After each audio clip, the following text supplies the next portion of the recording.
Boa noite a todos. Dando continuidade então, nesta noite, em mais um encontro, vamos juntos buscando o aprendizado, buscando a compreensão, tão importantes para que consigamos nos manter em equilíbrio, cultivando a serenidade, o bom ânimo. E assim vamos nós caminhando nessa busca. E nós falávamos que nós víamos, no livro Memórias de um Suicida, relatos de um espírito muito revoltado, na verdade um criminoso, um obsessor ferrenho, e nós estamos vendo a forma como que os mestres no plano espiritual conduzem o processo educativo para aqueles que seriam os criminosos que necessitariam, por sua condição de revolta, de desequilíbrio, estarem isolados dos demais, porque nós vemos que nessa colônia Maria de Nazaré, muitos se mantêm juntos, em grupos, buscam os aprendizados juntos, ou quando estavam ali no sofrimento, nos leitos de dor, nas enfermarias juntos.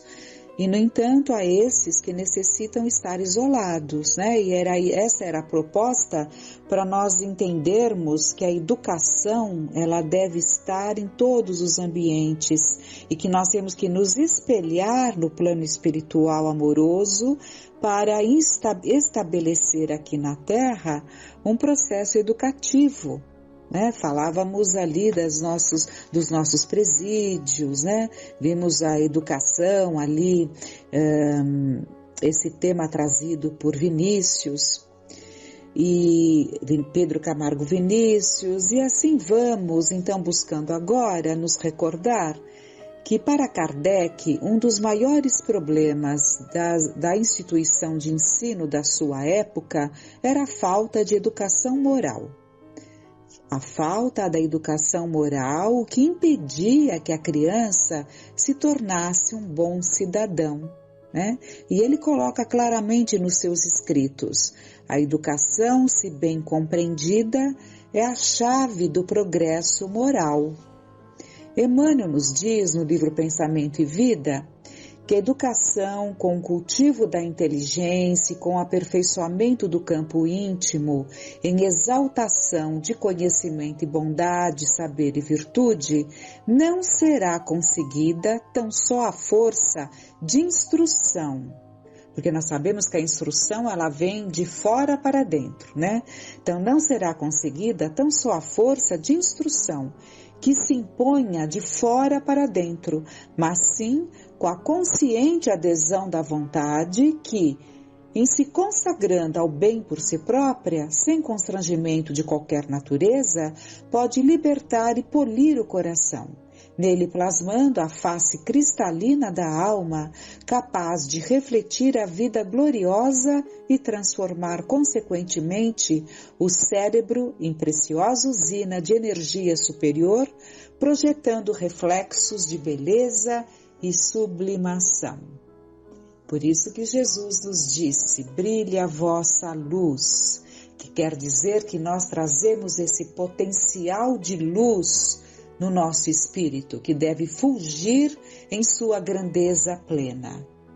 Para isso, então, nós precisamos atingir um processo pela educação, que nos propicie o justo burilamento.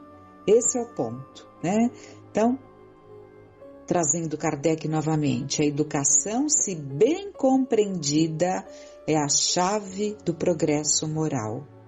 E voltando aqui então a essas páginas do livro Memórias de um Suicida, psicografado pela médium Ivone Pereira, nós vamos ver que começará a ser projetado buscando nele mesmo, em Agenor Peralva, as suas recordações são projetadas naquela tela, naquele processo que é muito bem descrito aqui no livro, mas é a projeção que, saindo da própria mente, dos arquivos, dos refolhos do passado, de Agenor Penalva se projetava ali e todos os que estavam ali em aprendizado participavam.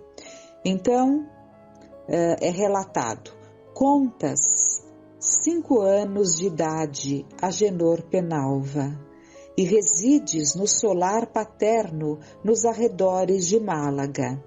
És o único filho varão de um consórcio feliz e honrado, e teus pais sonham preparar-te um futuro destacado e brilhante.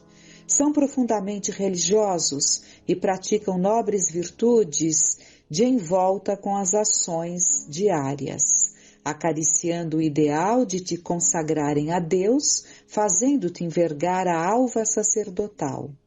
Acorda dos refolhos da alma tuas ações como filho em torno de teus pais. Vocês se lembram que nós terminamos justamente quando Olivier de Guzmán falava que começaria essa recordação nessa situação dele como filho, né, na família.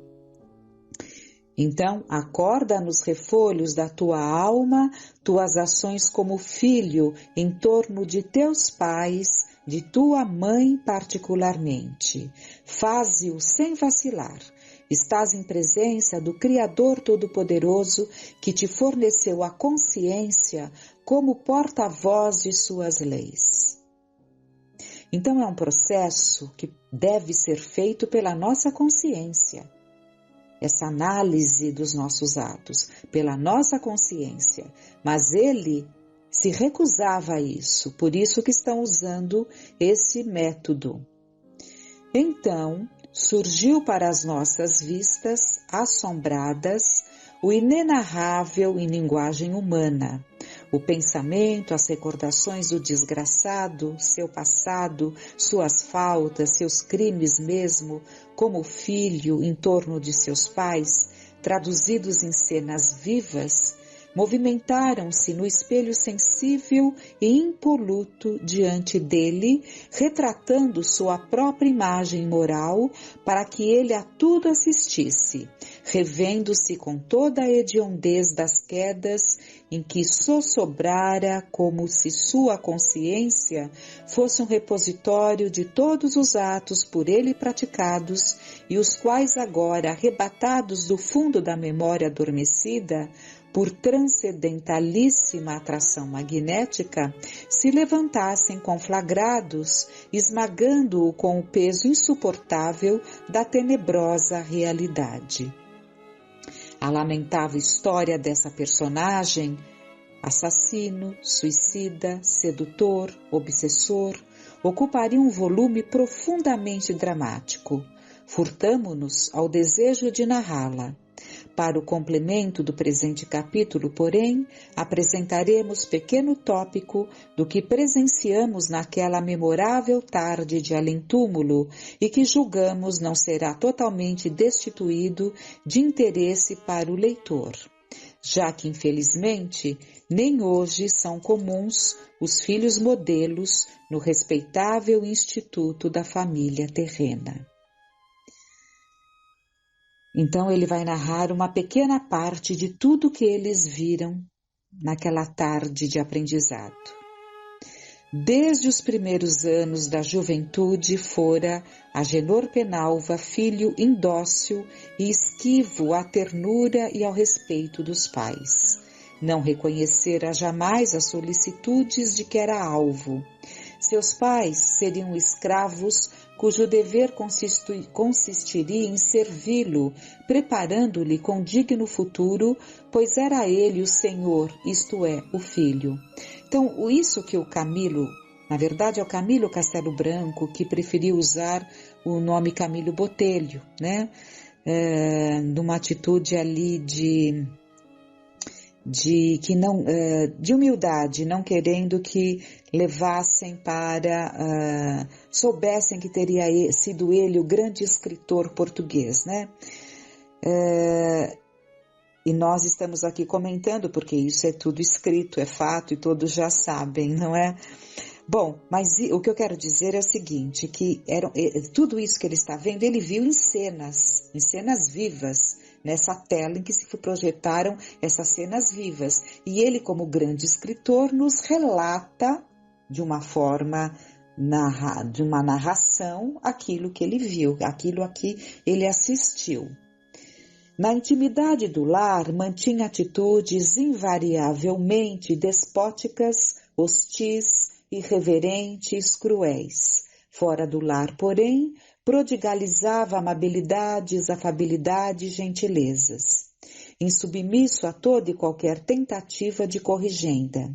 Desejosos de lhe garantirem futuro isento de trabalhos excessivos, nas duras lides dos campos agrícolas que tão bem conheciam, e sabendo ao demais ambicioso e inconformado com a obscuridade do nascimento, arrojaram-se os heróicos genitores a sacrifícios imensuráveis, mantendo-o na capital do reino e pagando-lhe os direitos para a aquisição de um lugar na companhia dos exércitos do rei, visto que não sentira atração para a vida eclesiástica, desencantando logo de início o ideal paterno. Pretendera antes a carreira militar, mais concorde com as aspirações mundanas que o arrebatavam e que facilitaria ao demais o ingresso em ambientes aristocráticos que invejava. Envergonhara-se da condição humilde daqueles que lhe haviam dado ser e velado abnegadamente por sua vida e bem-estar desde o berço. Repudiou o honrado nome paterno que penalva por outro fictício que melhor retumbasse aos ouvidos aristocratas,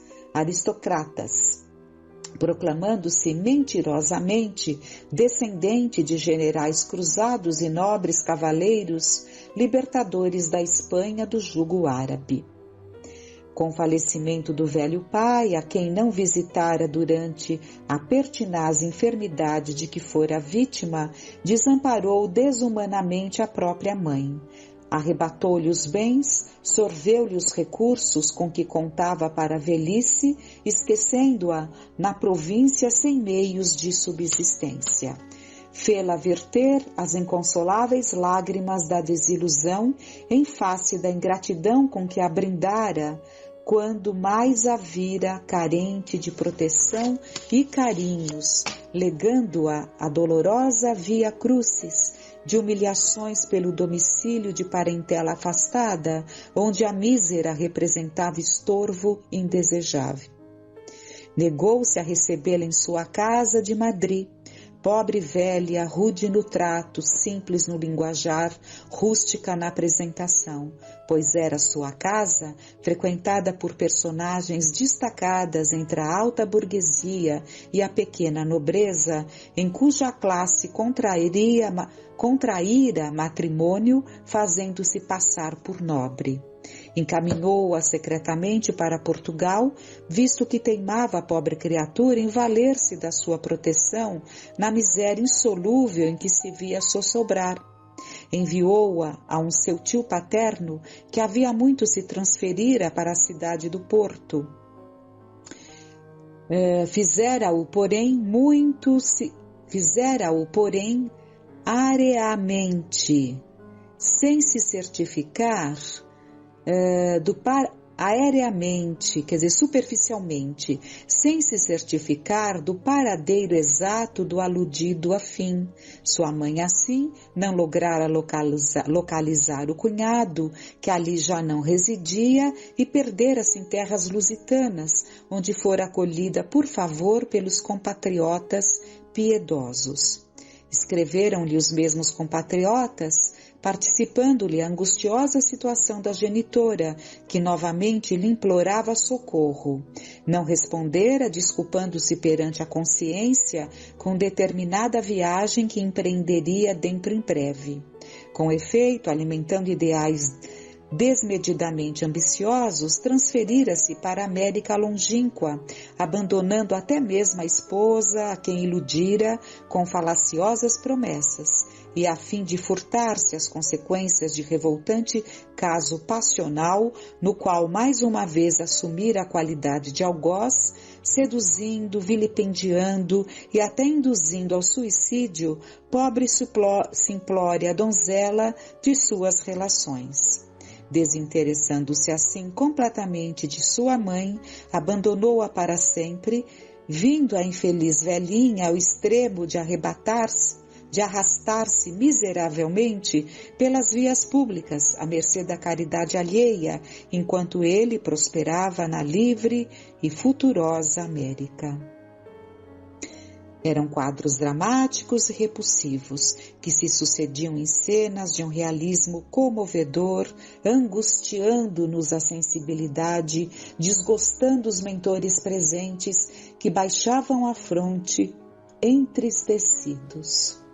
Agenor, porém, que a princípio parecera sereno, exaltara-se gradativamente até o desespero e, chorando convulsivamente, agora bradava em gritos alarmantes que o poupassem e dele se compadecesse o instrutor, repelindo as visões como se o próprio inferno ameaçasse devorá-lo.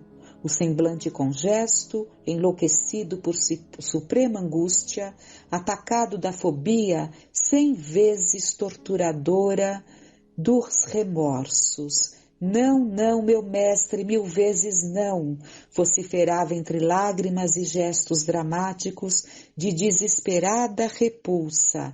Basta, pelo amor de Deus, não posso, não posso.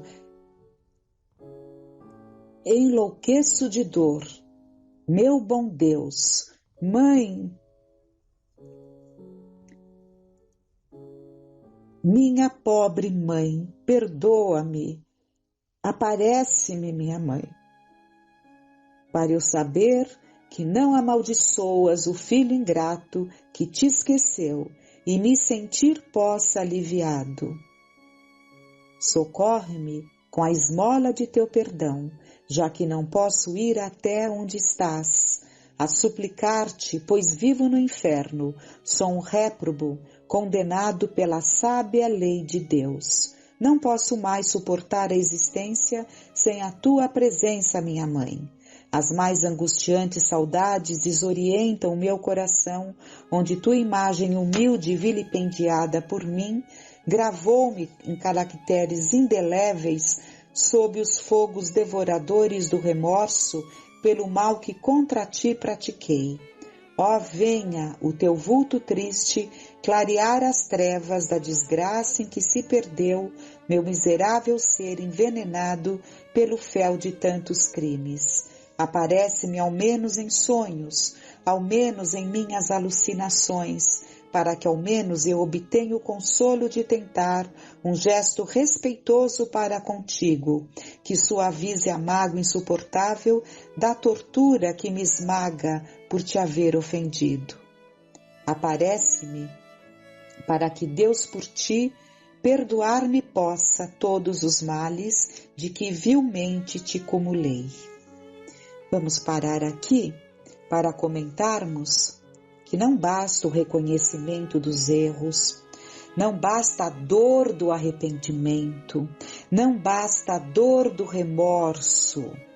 Diante dos fatos, ele se viu ali novamente com a sua mãe, porque o quadro é vivo, ele voltou àquele passado, a sua sensibilidade ali, que com certeza devia haver ali algo de carinho pela mãe, retorna naquele momento, e ele pede alucinadamente o perdão dela para que Deus o perdoe. É preciso que entendamos que Deus nos perdoa de tudo. Deus nos perdoa. Disso nós não podemos duvidar. Deus nos perdoa, mas para isso não basta aquele ato da contrição que nós aprendemos em outros caminhos que buscamos. Minha culpa, errei por minha culpa, minha máxima culpa. Não basta isso. é preciso que haja o desejo da reparação.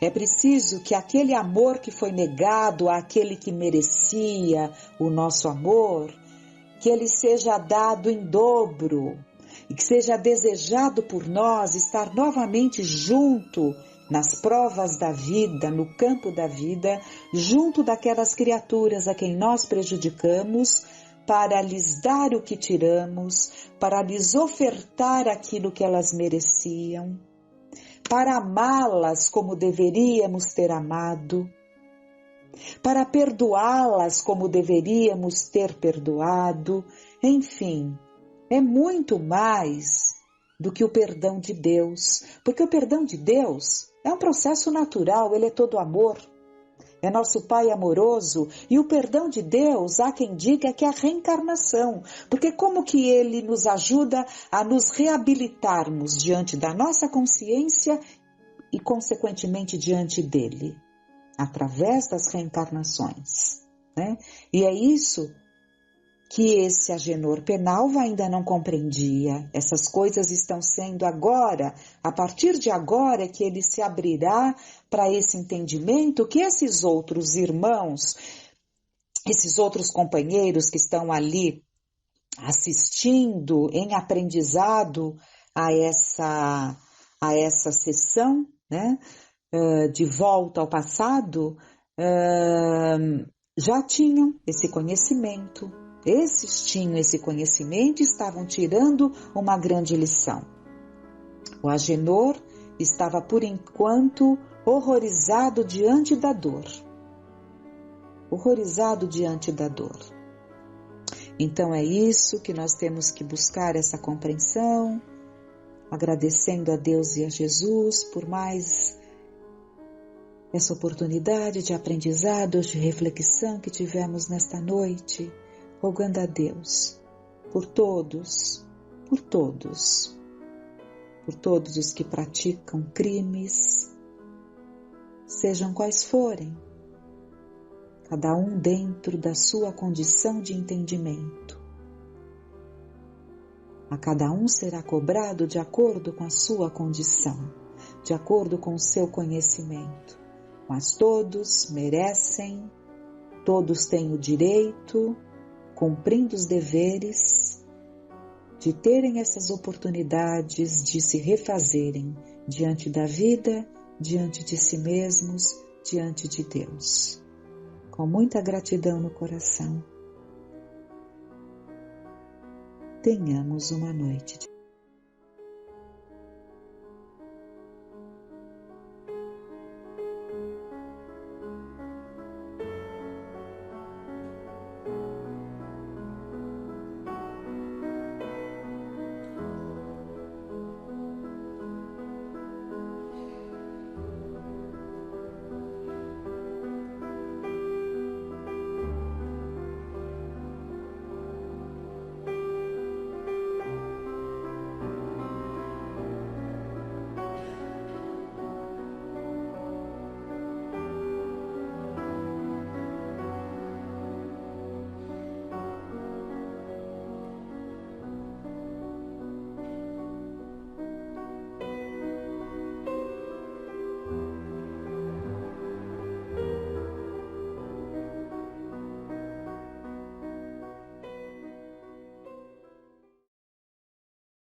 Olá a todos, nós hoje trouxemos o livro Boa Nova, que é um livro psicografia do Chico Xavier pelo espírito de Irmão X.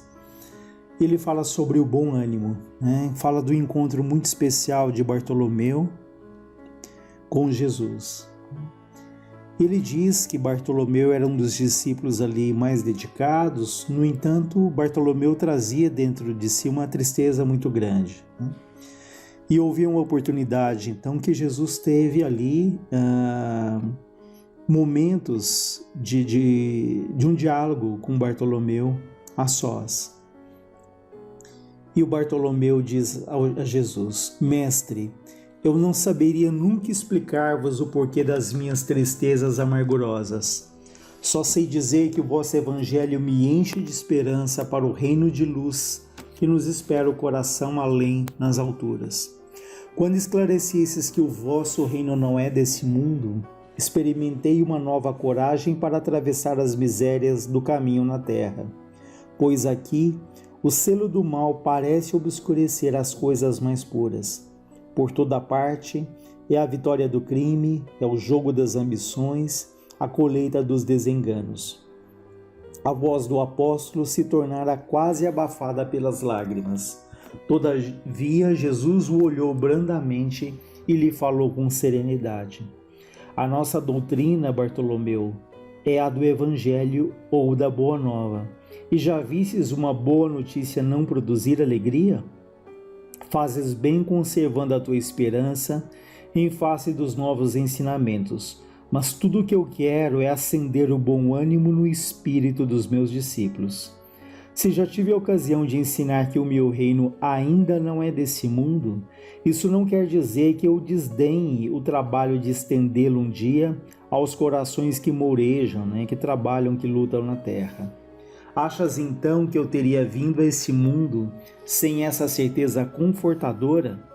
O Evangelho terá de florescer primeiramente na alma das criaturas antes de frutificar para o espírito dos povos. Então vejam que Jesus diz de uma maneira muito sábia que o reino de Deus ainda não é desse mundo. Ainda porque nós estamos, como sabemos, um planeta de provas e expiações, e é muito natural que ao longo da nossa caminhada se mesclem ali momentos de alegria, de paz, mas também tantos outros de luta, de dificuldades, porque nós estamos construindo esse mundo de regeneração, esse mundo em que teremos ali mais união, mais fraternidade. Então o reino ainda não é desse mundo, mas com certeza há de ser. E nós estamos, ainda que não percebamos, nós estamos caminhando para isso. E ele diz também que o Evangelho terá de florescer primeiramente na alma das criaturas antes de se estender aos povos. Ou seja, esse trabalho de uma coletividade, ele começa dentro de cada um de nós. E isso tem um efeito multiplicador. Na medida em que nós vamos gradativamente nos modificando, isso influencia, isso impacta a nossa família, o nosso trabalho material, espiritual, as nossas relações profissionais, enfim. Isso vai ali contaminando no bom sentido da palavra, a partir do momento em que essas mudanças individuais elas ocorrem. Então o mundo só melhora, a Terra só melhora, o planeta só melhora, se há ali a ação de cada um que vai se estendendo gradativamente a grupos maiores. Por isso, não esperemos a mudança do mundo sem nos perguntarmos o que temos feito, como tem sido a nossa mudança, qual tem sido o nosso papel nessa transformação tão aguardada e que já acontece, como foi dito, ainda que nós não tenhamos uma consciência plena disso. Jesus ainda diz: eu venho de meu Pai cheio de fortaleza e confiança, e a minha mensagem há de proporcionar grande júbilo a quantos a receberem de coração. Depois de uma pausa em que o discípulo contemplava silencioso, o mestre continuou: a vida terrestre é uma estrada pedregosa que conduz aos braços amorosos de Deus. O trabalho é a marcha, a luta comum é a caminhada de cada dia. Os instantes deliciosos da manhã e as horas noturnas de serenidade são pontos de repouso. Mas ouve-me bem, na atividade ou no descanso físico, a oportunidade de uma hora, de uma leve ação, de uma palavra humilde, é o convite de nosso Pai para que semeemos as suas bênçãos sacrossantas. Então Jesus diz que as horas da manhã, as primeiras horas da manhã e as horas noturnas são ali ou devem ser para nós pontos de repouso.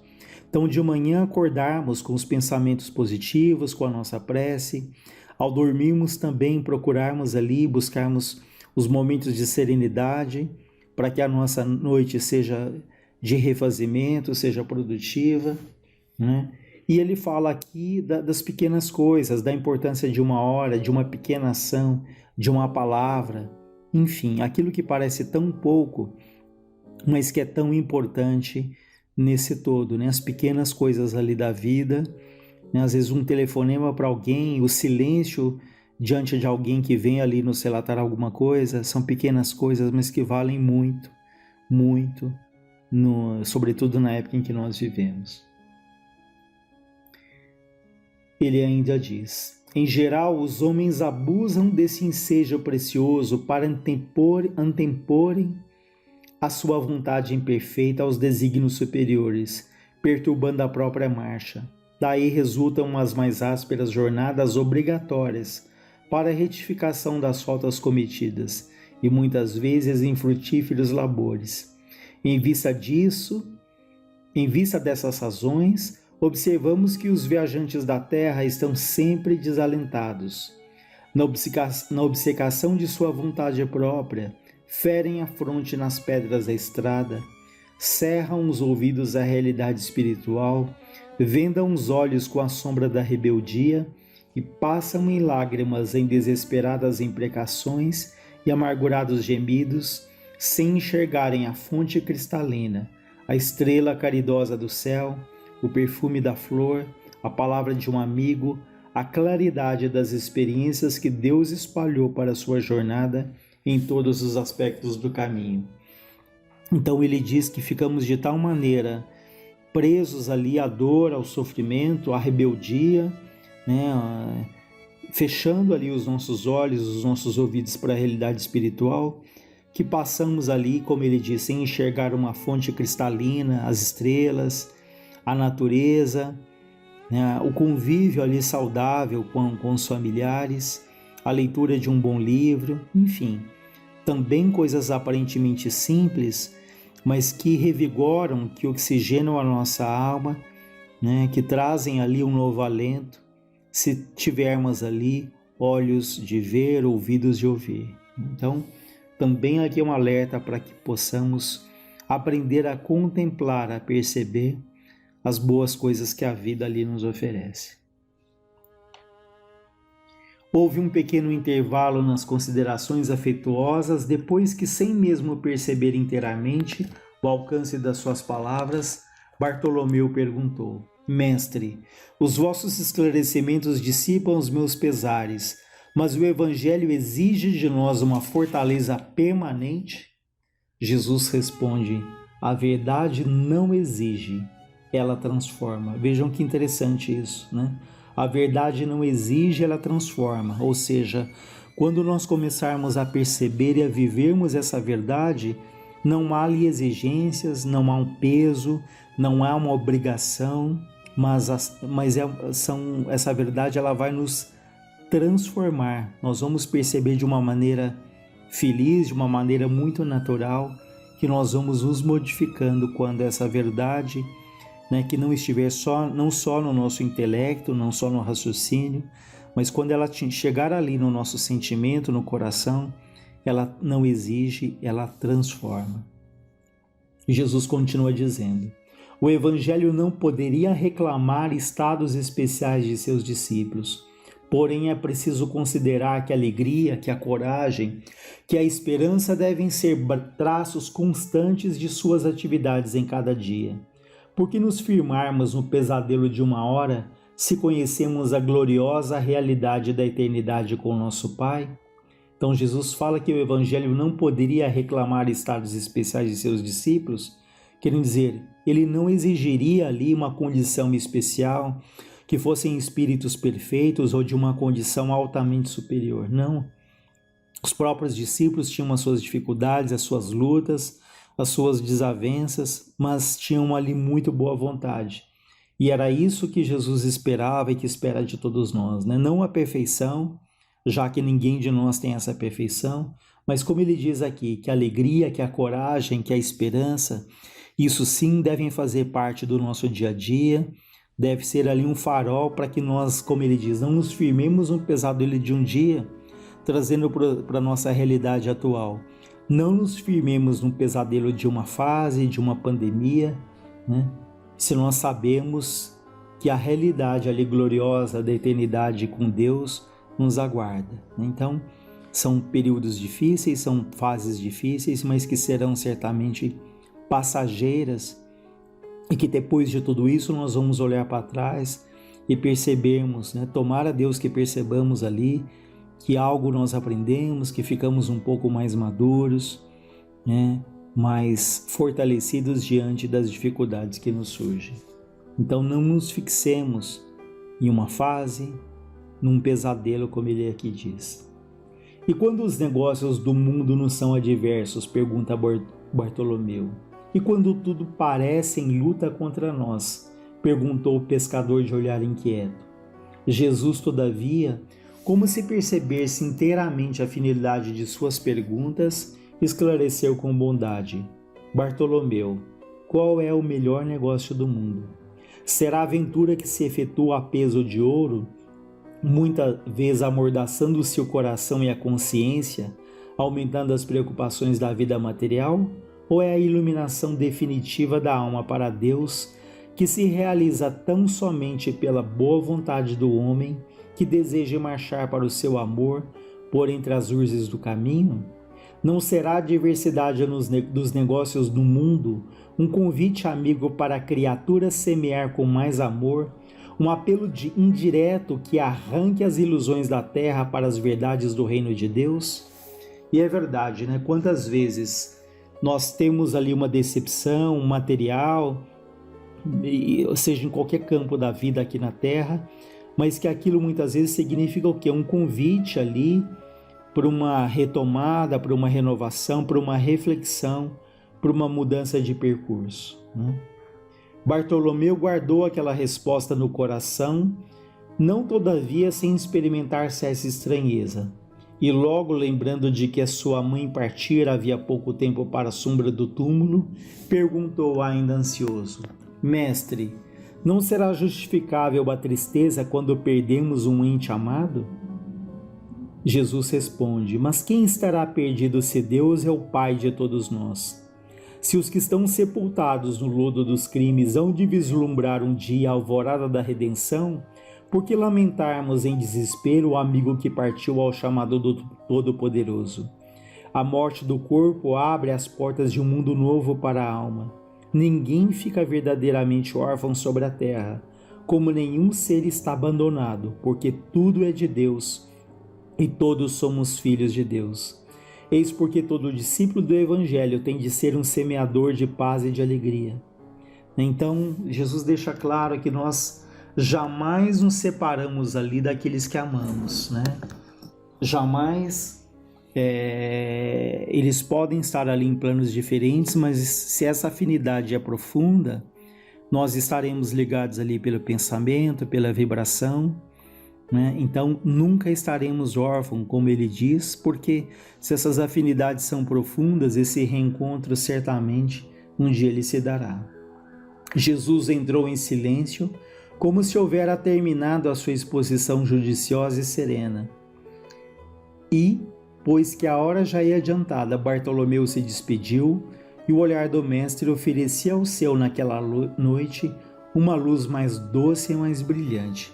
Suas mãos lhe tocaram os ombros levemente, deixando em Bartolomeu uma sensação salutar e desconhecida. Então fica esse texto aí para a nossa reflexão do bom ânimo, né? Que renovemos as nossas esperanças, que jamais nos deixemos nos levar ali pelo desespero, pela angústia, pela tristeza, na certeza de que todas as nossas dores são passageiras, né? Tudo passa. E mergulhados ali nessa esperança, nesse bom ânimo, procuremos então fazer dos nossos dias mais leves, né? Aprendendo com as lutas, mas também deixando que os momentos bons eles cheguem até nós. Porque por vezes estamos de tal maneira mergulhados na tristeza, na ansiedade, no medo, no desespero, que situações benéficas, boas acontecem e nós não a percebemos, né? Então que possamos encerrar aqui agradecendo uma vez mais a Deus, a Jesus, pedindo por todos os que sofrem do corpo e da alma. Que Deus abençoe a todos nós, hoje e sempre.